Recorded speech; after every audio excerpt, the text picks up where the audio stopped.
viendrait sur le sommet de la colline, la verge de Dieu à main.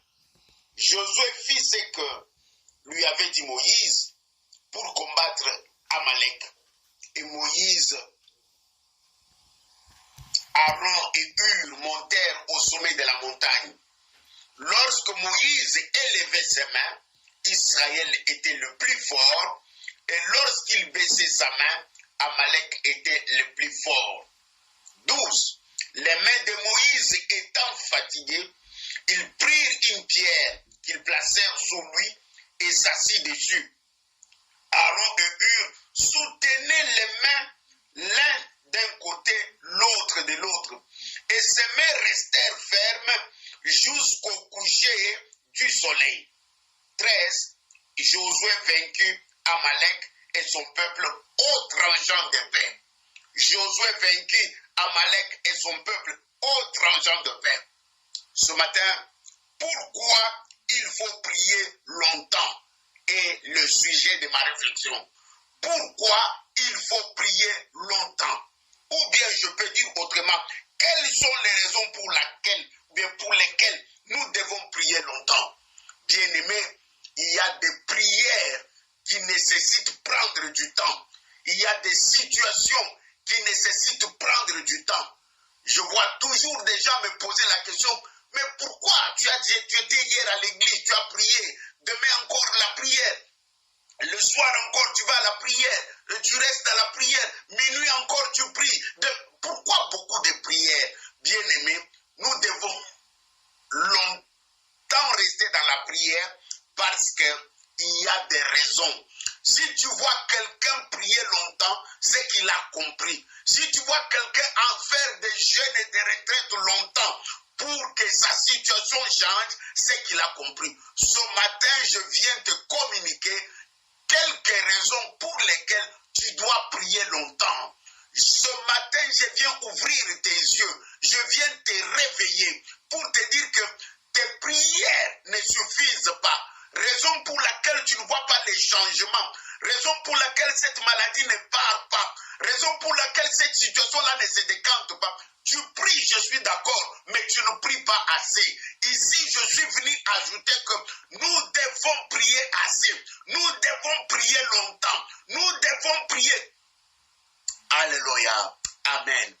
Bien-aimé, un pasteur m'a raconté une histoire de son église. Il m'a dit que non, nous dans l'église, on ne prie pas comme tout le monde.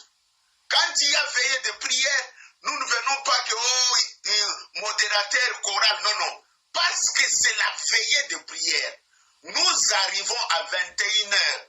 21h30, on fait juste une petite introduction avec 2-3 versets à lire, un petit cantique d'adoration, et puis on ferme les portes de l'église. Il n'y a pas de modérateur, il n'y a personne, et on commence la prière. Comme nous avons commencé à 22h là, jusqu'à 5h du matin, on n'arrête pas. On est en train de taper les mains, chacun dans son coin. Chacun est en train de chauffer. Chacun est en train d'implorer la grâce de Dieu. On prie alors. Personne ne bouge. Nous sommes là. Jusqu'à 5h du matin, on dit Amen. C'est le seul moment où on dit Amen. Quand on a déjà démarré le moteur de la prière à 22h, jusqu'à 5h du matin, on ne dira jamais Amen. Tu pries, jusqu'à ce que tu vas épuiser tous tes sujets de prière. Voilà ce qu'on appelle la prière. Bien-aimés, ce matin, quelles sont les raisons pour lesquelles nous devons prier longtemps? La première raison pour laquelle je souhaite que tu puisses prier beaucoup, tu puisses prier longtemps, parce que dans la vie, nous n'avons pas les mêmes combats. Dans la vie où nous sommes là, nous n'avons pas les mêmes combats. Les combats de ma vie ne sont pas le combat de ta vie. Toi, peut-être, tu n'as pas assez de problèmes comme moi. Toi, peut-être, tu n'as pas assez de combats comme moi. Moi, je sais le combat de ma famille. Je sais de quelle famille je sors. Je sais les situations qui sont devant moi. Je sais les défis que je dois relever. En regardant tout ça, je me dis, non, je ne peux pas m'amuser avec la prière. Je dois prier sérieusement.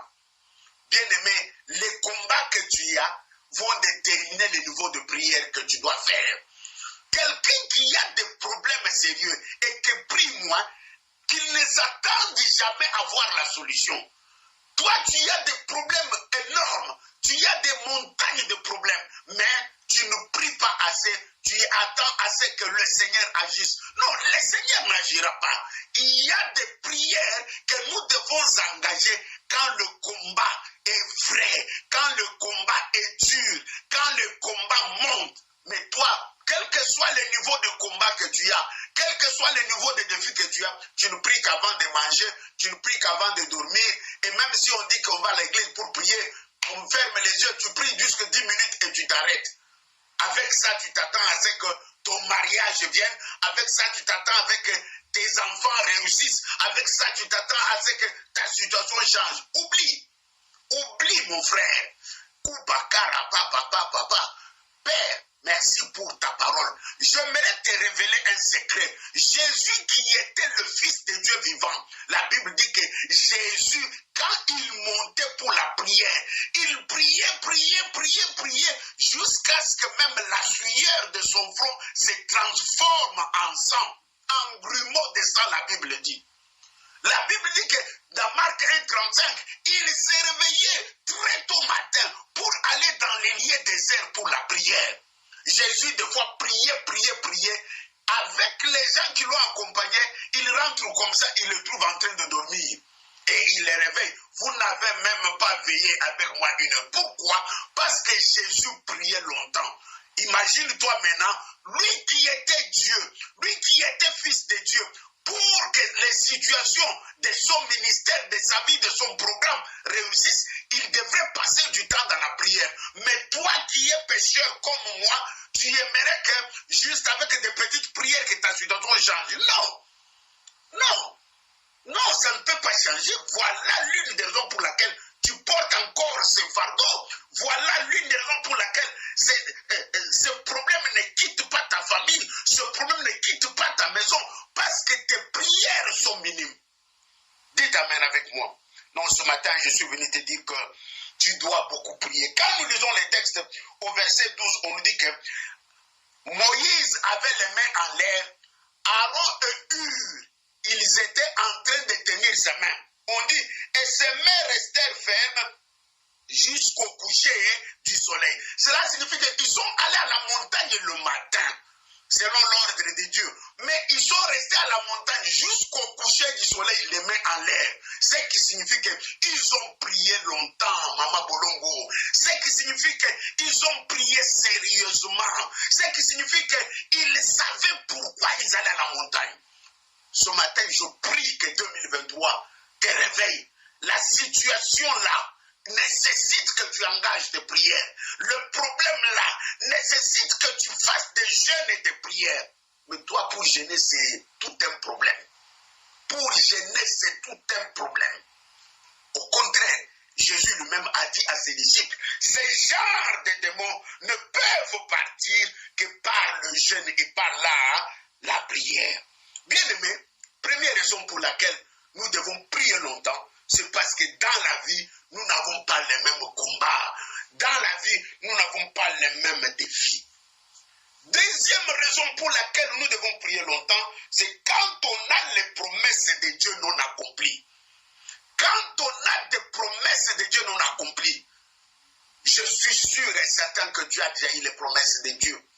Je suis sûr et certain qu'on a déjà prophétisé sur toi.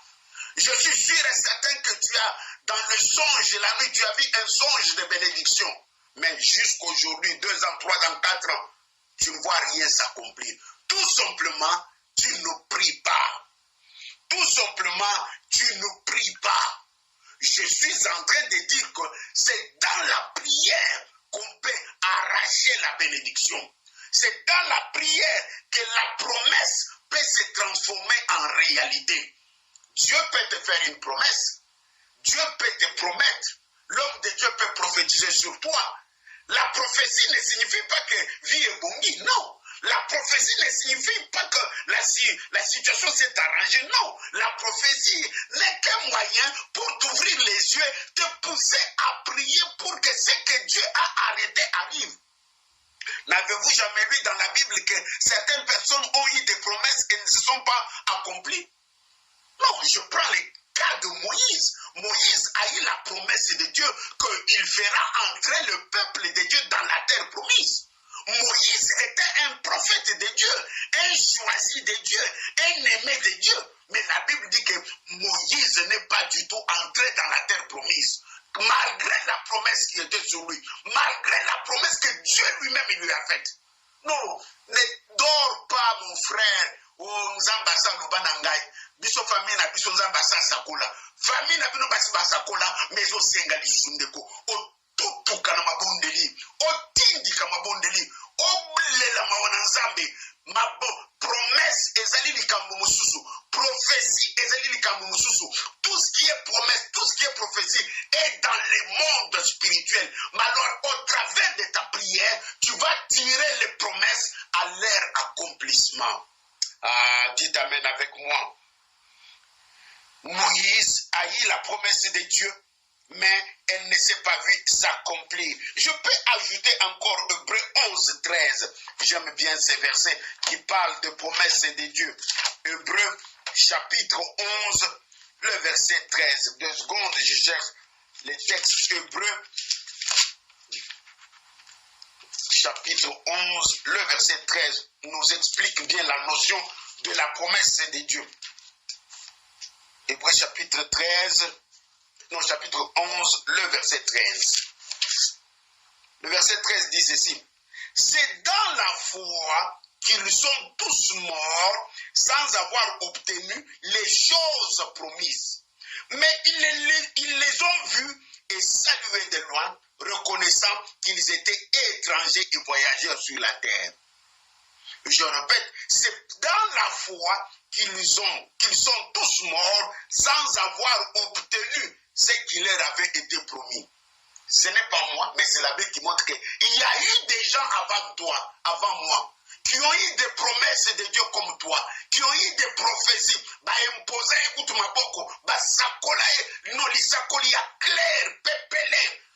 Alors, dis-le-lo et salamate. Tout simplement, tout simplement, il avait croisé les mains, disant que Nzamba Salubi et Koko Kisama. Non, frère, Olodi Likambuya bien comment na kaye, ba prophétiser pour na yo comment na kaye, ba sali yo promesse na Nzambe comment. Alors, il dit que c'est un moment où tu dois maintenant déclencher des moments de prière intense pour être Oyunzamba la kisi, et l'ongwana bomolimo et baluka et zwabondoto. Pour que ce que Dieu a montré change d'état, quitte le monde spirituel et entre dans le monde physique. Pourquoi nous devons prier longtemps? C'est quand les promesses de Dieu ne s'accomplissent dans nos vies. Quand on a des promesses de Dieu qui ne s'accomplissent pas. Non, Timothée, dans 1 Timothée chapitre 1 verset 18, il avait eu les promesses de Dieu. Mais Paul lui a dit, mais malgré les promesses que Dieu a reçues, je te conseille de prier. Malgré les promesses, là, je dois lire ça parce que, dire comme ça, la sœur Rebecca ne va pas bien comprendre. Un instant, sœur Rebecca, je vais lire pour toi 1 Timothée chapitre 1 verset 18. 1 Timothée chapitre 3 verset 18. Et le Biboï. 1 Timothée, non, chapitre 1. Excusez-moi, 1 Timothée chapitre 1, verset 18. Le commandement que je t'adresse, Timothée, mon enfant, selon les prophéties faites précédemment à ton sujet, c'est que d'après elles, que tu combattes le bon combat de la foi. Timothée a eu la promesse de Dieu. Maintenant, c'est son père spirituel, qui est Paul, qui lui dit, le commandement que je t'adresse, Timothée, mon enfant, selon les prophéties faites précédemment. Cela signifie qu'il y avait des prophéties qui sont faites avant, précédemment. Les prophéties étaient faites. Mais Paul lui dit, combat les bons combats de la foi. Combat les bons combats de la foi, ça veut tout simplement dire, engage-toi dans des prières longues, dans des longues prières, engage-toi dans des jeûnes, engage-toi dans les prières pour que les prophéties qu'on a faites sur toi, même la forme physique et cela s'accomplit. Combien de sœurs ne me disent pas que pasteur Tikano Likambali Balawana, ba prophétie ba pesanga ti lelo ezo munana te. Boni ba prophète sombolo aluba nangai, prophète boya aluba nangai, pasteur mais mobali yango nazo munana. Non, dans mon cœur, je dis ma sœur, tes prières sont minimes par rapport au niveau de ta bénédiction. Tu dois augmenter l'intensité de prière parce que Dieu ne ment jamais. Dieu est fidèle, Dieu est vivant, Dieu est puissant. Quand il dit que ça s'accomplit, si ça ne s'accomplit pas, c'est que c'est toi qui ne travailles pas très bien.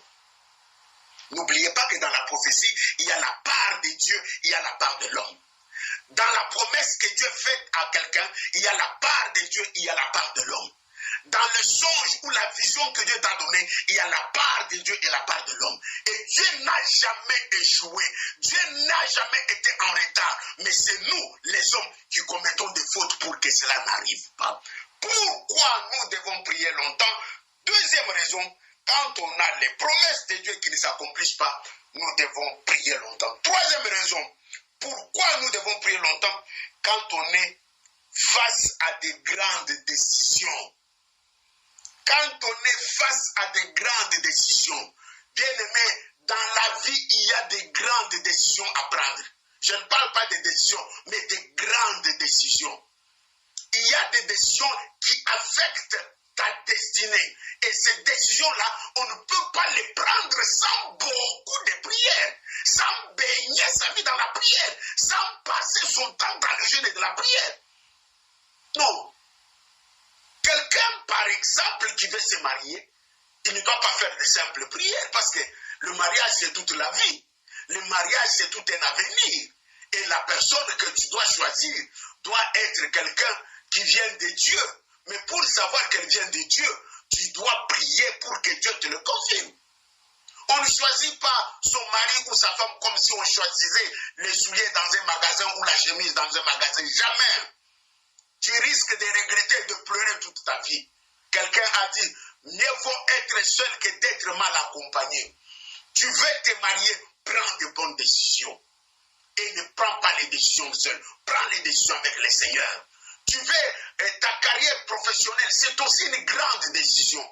Ton ministère, c'est aussi une grande décision. Changer de ville, quitter ville X pour aller dans ville Y, c'est aussi une grande décision. Tu peux, en tout cas mes frères, devant toute grande décision, nous devons consulter Dieu.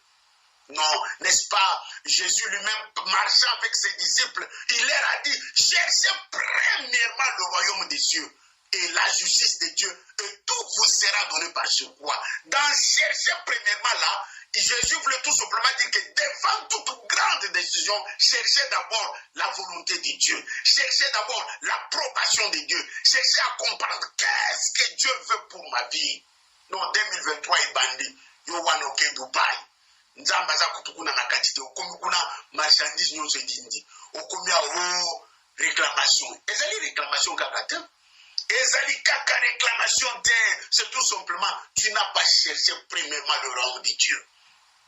Un autre exemple biblique qui m'a toujours édifié, il s'agit de notre frère Néhémie. Quand tu lis dans Néhémie 1, le verset 4, ça nous dit quelque chose. Un instant, j'ai toujours aimé faire parler la parole de Dieu pour éviter que nous puissions donner les pensées des hommes. Nous allons lire ensemble dans Néhémie, c'est dans l'Ancien Testament, le chapitre 1, le verset 4, devant les grandes décisions.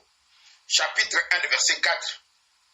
Lorsque j'ai entendu ces choses, je m'assis et je pleurais, et je fus plusieurs jours dans la désolation. Je jeûnais et je priais devant les dieux des cieux, et je dis, ô Éternel, Dieu des cieux, Dieu grand et redoutable, toi qui gardes ton alliance et qui fais miséricorde à ceux qui t'aiment. Bref, ici on nous montre que il fallait rebâtir la muraille de Jérusalem. Néhémie était en déportation, était en captivité. Il fallait rebâtir la muraille de Jérusalem. Mais pour prendre la décision de rebâtir, Néhémie est entré dans la prière. Quand vous lisez l'histoire de Néhémie, c'est un bon enseignement pour un leader. devant cette situation, il a prié, on lui a donné l'autorisation de rentrer à Jérusalem pour rebâtir la muraille.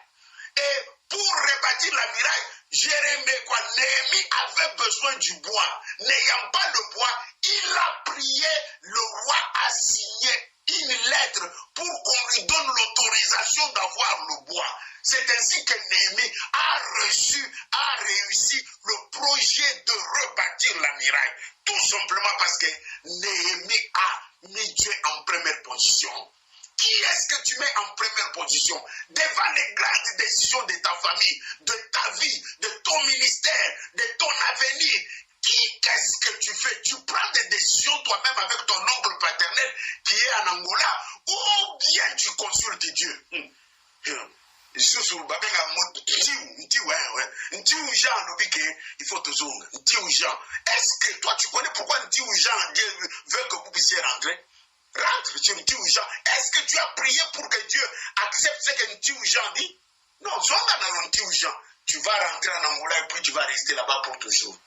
Ce matin, je suis en train de t'exhorter pour que tu prennes des grandes décisions avec Dieu. Dans la vie, en 2023, ne fais pas des erreurs, de faire comme tout le monde. Tu veux au pop, non, je disais à ma femme hier, on causait entre l'homme et la femme, comme toujours, chérie, Tofani, Nanda, toujours solo là. Et je lui ai raconté l'histoire d'une sœur qu'elle connaît, qui, l'année commence comme ça, elle s'est tapée le droit d'aller au Congo, seulement comme ça, en vacances, sans consulter Dieu, sans quoi. Arrivé à Kinshasa, avec son passeport allemand, il arrive, il est entré sans problème. Mais le lendemain matin, il fallait qu'il fasse une formalité administrative. Il est allé, on lui a demandé le passeport. Quand il a montré, on lui a dit que ce passeport n'est pas son passeport et on l'a ravi. On a gardé ce passeport-là pendant une année. La sœur était allée pour des semaines de vacances. Non, est-ce que Dieu est dans cette décision-là? La sœur était partie pour 2 semaines, mais il a fait une année à Kinshasa. Et c'était devenu dur. Bref, c'est pour te dire que devant les grandes décisions, il faut prier longtemps. Je vais terminer par un élément. Pourquoi il faut prier longtemps? C'est quand on veut libérer la bénédiction de Dieu sur sa vie. Quand on veut libérer la bénédiction de Dieu sur sa vie, bien aimé, tu veux que la bénédiction de Dieu se libère sur sa vie, tu n'as pas droit à l'erreur. Entre dans la prière.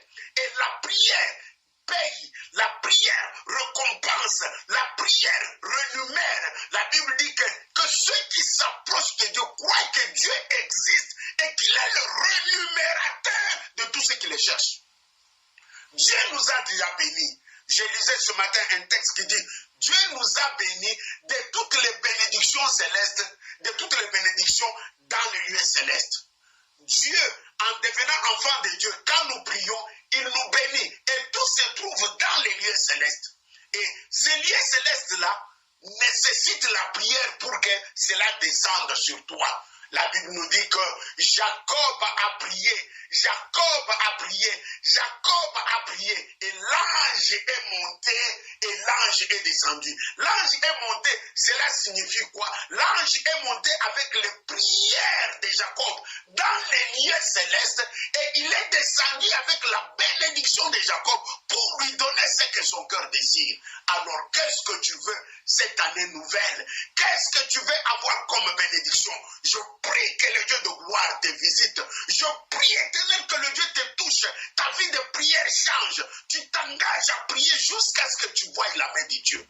Non, j'aime bien la phrase que Job a dit. La Bible dit qu'à la fin de sa vie, Job était resté fidèle à Dieu malgré les difficultés, les tentations, malgré les épreuves. Et à la fin, Dieu avait tellement béni Job. Job commençait à dire que non, j'ai toujours entendu parler de toi, mais mon œil t'a vu. Mon œil t'a vu. Tu veux voir Dieu en 2023, engage-toi dans la vie de prière. Tu veux voir Dieu dans la vie de tes enfants, engage-toi dans la vie de prière. Tu veux voir Dieu dans ton ministère et dans tes business, engage-toi dans la prière. Ce matin, il était question de pourquoi il faut prier longtemps. Pour récapituler, nous avons épinglé 4 points. Il y a beaucoup de points, mais j'ai pris l'essentiel. Le premier point, dans la vie, nous n'avons pas les mêmes combats. Le deuxième point, quand on a des promesses de Dieu sur nous, non accomplies. Troisième point, quand on est face à des grandes décisions.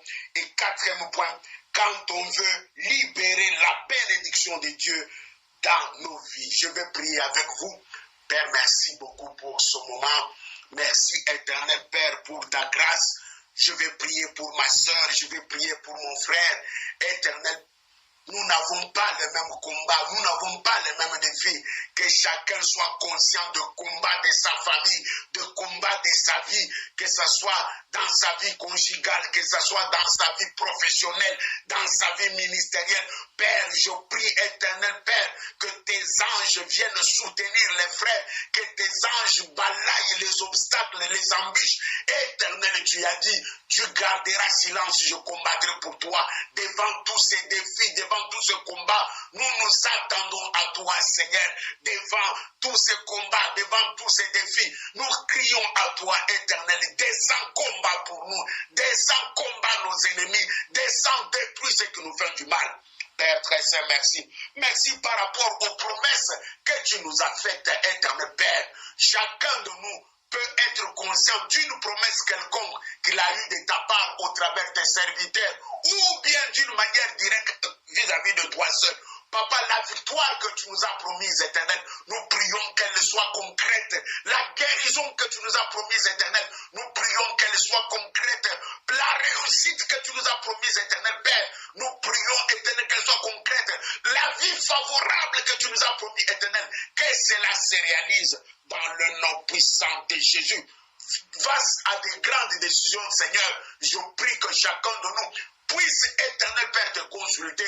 Moïse a dit, si tu ne parles pas avec nous, nous n'irons pas. Il savait que c'est toi, le Dieu Tout-Puissant, c'est toi, le El Shaddai, le Dieu capable, le Dieu qui a les derniers mots, le Dieu qui dit un mot et la chose arrive. Père très saint, laisse que nous apprenons à te consulter, nous apprenons à te chercher, nous apprenons à prendre des décisions avec toi. Nous prions pour les bénédictions.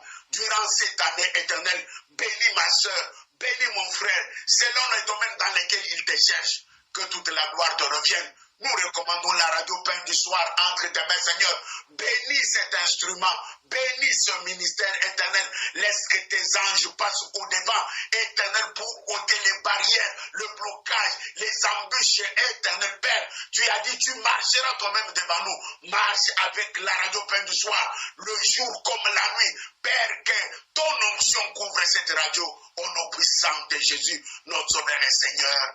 Amen. Amen. Amen.